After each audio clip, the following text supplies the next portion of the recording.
Halo sahabat, kembali lagi dengan saya Agusman Sitanggang di channel Langit Hukum. Pada kesempatan kali ini, saya akan membahas tentang hukum perdata. Bagaimana kelanjutannya? Tonton video ini sampai habis.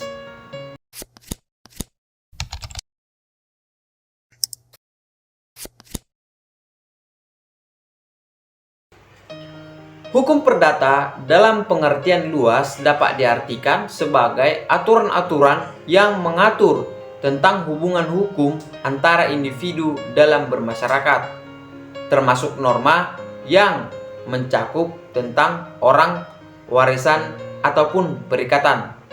Sedangkan dalam arti sempit, hukum perdata diartikan sebagai peraturan-peraturan atau norma, baik hubungan pihak yang satu dengan pihak yang lain dengan menitik beratkan kepada kepentingan satu pihak.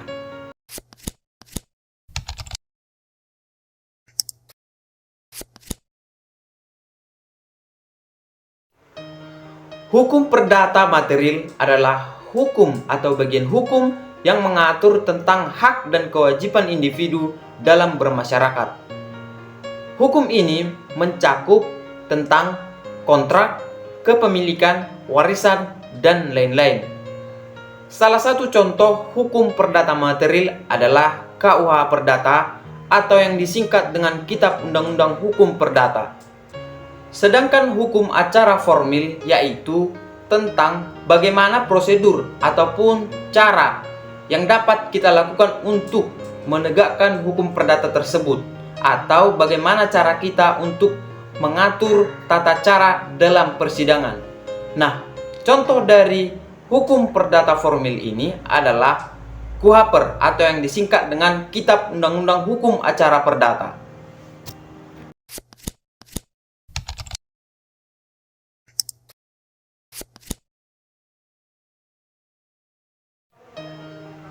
Di dalam Kitab Undang-Undang Hukum Perdata terdapat 4 buku. Yang pertama tentang orang, yang kedua tentang benda, yang ketiga tentang perikatan, dan yang keempat tentang pembuktian ataupun daluarsa. Sedangkan menurut bagian, hukum perdata dibagi menjadi 4. Yang pertama yaitu tentang perorangan, yang kedua tentang keluarga, yang ketiga tentang kekayaan, dan yang keempat yaitu tentang warisan.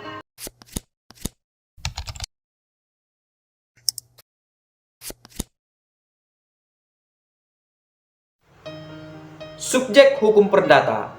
Subjek hukum perdata terbagi menjadi 2. Yang pertama yaitu orang atau manusia, yang kedua tentang badan hukum. Nah, selanjutnya tentang subjek hukum. Subjek hukum itu adalah benda. Namun, menurut pasal 503 KUH Perdata, benda terbagi 2. Yang pertama adalah benda berwujud, yang kedua adalah benda tidak berwujud.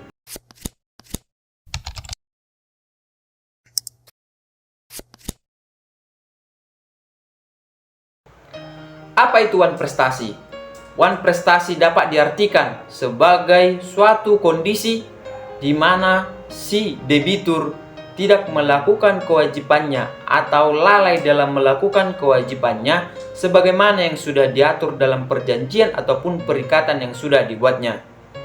Wan prestasi ini diatur dalam pasal 1243, 1234, dan 1238 KUH Perdata.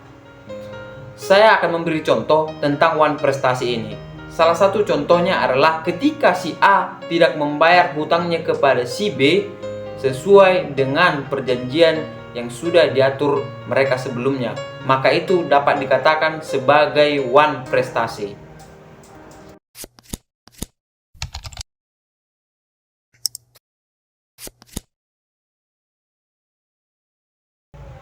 Perbuatan melawan hukum atau yang biasa disingkat dengan PMH dapat diartikan sebagai perbuatan melawan hukum atau perbuatan melanggar hukum yang merugikan orang lain dan si pelaku wajib mengganti kerugian yang sudah dilakukannya.